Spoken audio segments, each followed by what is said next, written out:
샬롬, 말씀 읽어주는 김기웅 목사입니다. 기다리던 금요일이에요. 우리 더욱더 힘을 내서 하나님의 말씀 함께 읽었으면 좋겠습니다. 오늘 우리에게 주시는 하나님의 말씀은요, 시편 20편 1절부터 9절까지의 말씀입니다. 왕이 큰 어려움을 당할 때 하나님께서 왕에게 응답해 주시기를, 야곱의 하나님의 이름이 왕을 안전하게 지키시고 거룩한 산에서 원군을 보내주시며 시온에서 새 보급품을 보내주시기를, 왕의 예물에 감탄하시고 왕의 재물을 기쁘게 받으시기를, 왕이 소망하는 것을 허락하시고 왕의 계획들을 이루어 주시기를, 왕이 승리할 때 우리 지붕이 들썩이도록 함성 지르며 깃발 들고 행렬을 이끌리라. 왕의 모든 소원이 이루어지기를, 그렇게 되리라. 도움이 오고 응답이 가까워져 모든 일이 잘 되리라. 전차를 반짝반짝 윤내는 이들, 군마를 손진하는 저들이 보이는가? 그러나 우리는 우리 하나님을 위해 화환을 만든다. 전차는 녹슬고 군마는 절름거리다 멈춰서지만 우리는 두 발로 서서 당당히 나서리라. 하나님, 왕에게 승리를 주소서. 우리가 부르짖는 날 응답하여 주소서. 이것은 하나님의 말씀입니다. 시편 20편과 시편 21편은요, 하나의 그 사건을 기점으로 전과 후에 쓰여진 시입니다. 20편은요, 다윗이 전쟁을 하기에 앞서서 백성들이 다윗을 위해 기도를 하고 있어요. 하나님, 다윗과 좀 함께 해주십시오. 다윗을 도와주십시오. 이렇게 기도를 하고 있는 기도의 시예요.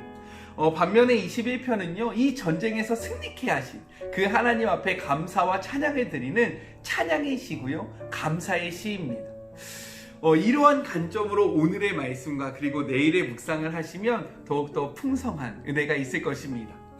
오늘의 내용을 좀 더 자세히 살펴볼까요? 1절의 기록을 보면요, 야곱의 하나님의 이름이라는 표현이 나와요. 히브리어에서 이름은요, 단순한 호칭을 나타내고 있는 것이 아니라 그 대상이 어떠한 대상인지 이 대상의 본질을 의미하고 있습니다.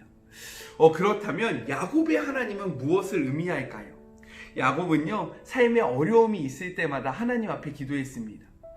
하나님은요, 이 야곱의 기도를 들어주시고요, 때때마다 그의 삶 속에서 이의 문제를 신실하게 해결해 주십니다.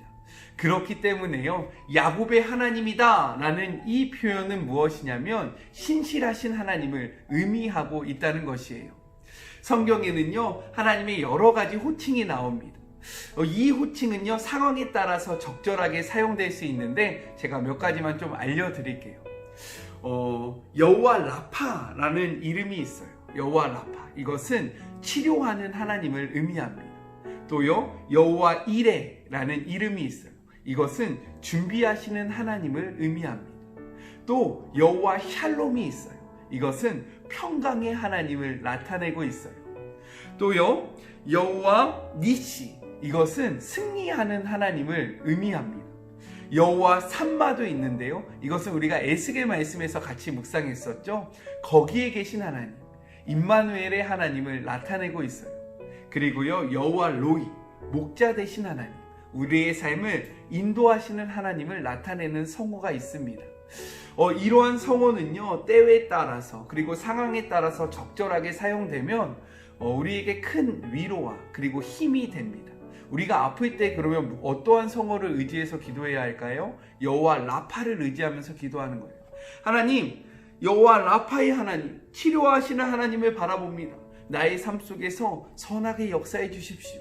그리고 내 삶 속에 지금 어떠한 문제가 있어요. 그래서 내 마음이 평안하지 못합니다. 그렇다면 어떠한 이름을 부르짖어야 합니까? 여호와 샬롬의 하나님, 나의 마음속에 평안해 주십시오. 이렇게 기도하는 거예요. 그리고 또 나의 삶이 너무나도 불안전합니다. 하나님의 인도하심을 구해요. 그럴 때 어떤 성어를 외칩니까? 여호와 로이, 나의 목자 되신 하나님, 나의 삶을 인도해 주십시오. 이렇게 때에 따라서 하나님의 성호를 바르게 선포하면요, 더 큰 은혜가 있습니다. 이것들을 한번 우리의 삶 속에서 적용해 보시는 하루가 되셨으면 좋겠어요. 또 3절에 보면요, 개역개정이 이렇게 나타냅니다. 내 모든 소재를 기억하시며 내 번제를 받아주시기를 원하노라. 다윗이 전쟁하기에 앞서서 하나님 앞에 제사를 드리고 있는데 이스라엘 백성들이요 그 제사의 모습을 보면서 하나님 이 제사를 좀 받아주십시오 라고 이야기하고 있는 거예요. 왜일까요?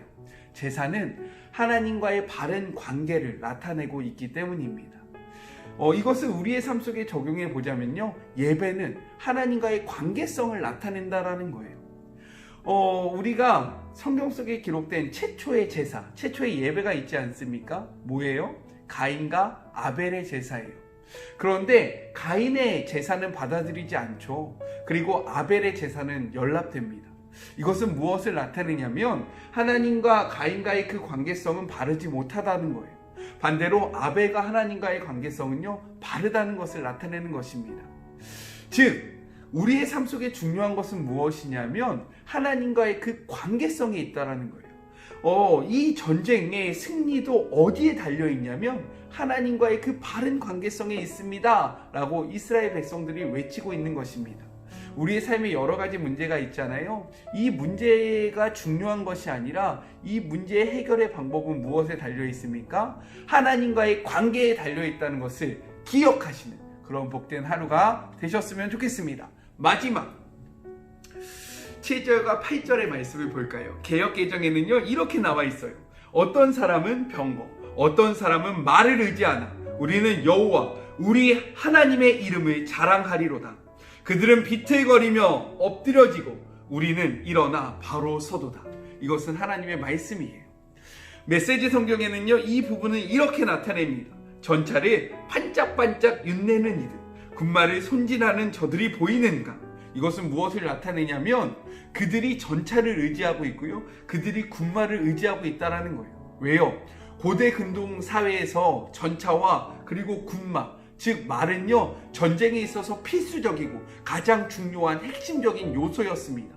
그렇기 때문에요 많은 나라들은 내가 얼마나 많은 전차를 갖고 있는가 그리고 얼마나 많은 말을 갖고 있는가에 따라서요 그 전쟁에서 이길 수 있고 이길 수 없다라고 생각하고 있었다는 거예요. 실제로 전쟁에서 이것들은 매우 유용하게 쓰였고요. 그런데 이스라엘 백성들은 무엇이라고 선포합니까? 이것이 매우 중요합니다. 그러나 우리는 우리 하나님을 위해 화환을 만든다. 왜요?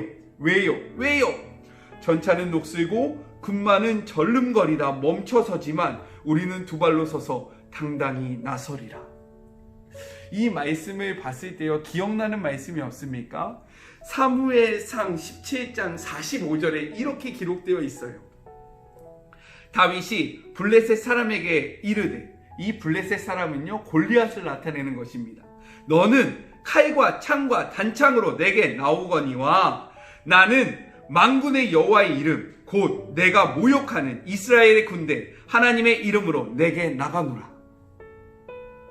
우리에게 중요한 것은 무엇이냐면요 하나님의 이름이 중요하다는 거예요. 믿으십니까? 하나님의 이름을 우리가 소유하잖아요. 하나님을 우리가 소유하잖아요. 그러면 그 삶은 끝난 겁니다. 왜냐? 우리의 하나님이 이 열방을 다스리고요 우리의 하나님이 이 열방의 주인 되시기 때문입니다. 그렇기 때문에 오늘 하루, 아니요 우리의 평생 동안 하나님 한 분을 소유하시고요 그 하나님과 동행하시면서 우리의 삶의 모든 문제들을 넉넉하게 승리하시는 주의 모든 자녀들이 되시길 주님의 이름으로 축복합니다. 우리 같이 기도할까요? 하나님 감사합니다. 오늘 시편을 통해서요 하나님의 성호에 대해서 생각해 보았습니다. 하나님, 주님의 그 수많은 이름들이 우리의 삶 속에 함께하면서 상황에 따라 역사하시기를 소망하오니 하나님 우리와 함께하여 주시옵소서. 또한 우리의 삶의 문제가 다른 것에 달려있는 것이 아니라요 하나님께 달려있음을 다시 한번 생각해 보았습니다. 우리가 다른 것에 집중하고 다른 것을 바라보고 다른 것을 의지하는 것이 아니라 한 분 대신 하나님을 소유하고 그 하나님으로 말미암아 우리의 삶 속에서 넉넉하게 승리하는 복된 한 날이, 아니 평생이 될 수 있도록 주님 축복하여 주시옵소서. 함께 하시는 그 임마누엘의 하나님, 함께 하시는 여호와 삼마의 하나님을 의지하며 우리의 삶 속에서 승리케 하시는 여호와 니시의 하나님을 바라보며 우리의 삶 속에서 평안을 주시는 여호와 샬롬의 하나님을 찬양하며 예수님의 이름으로 기도드립니다. 아멘. 하나님의 성호로요 승리하시는 그런 복된 하루가 되셨으면 좋겠고, 세상의 다른 것들, 세상의 환경들을 바라보고 의지하는 것이 아니라 우리의 하나님을 붙잡으심으로 승리하시는 그런 복된 하루가 되셨으면 좋겠습니다.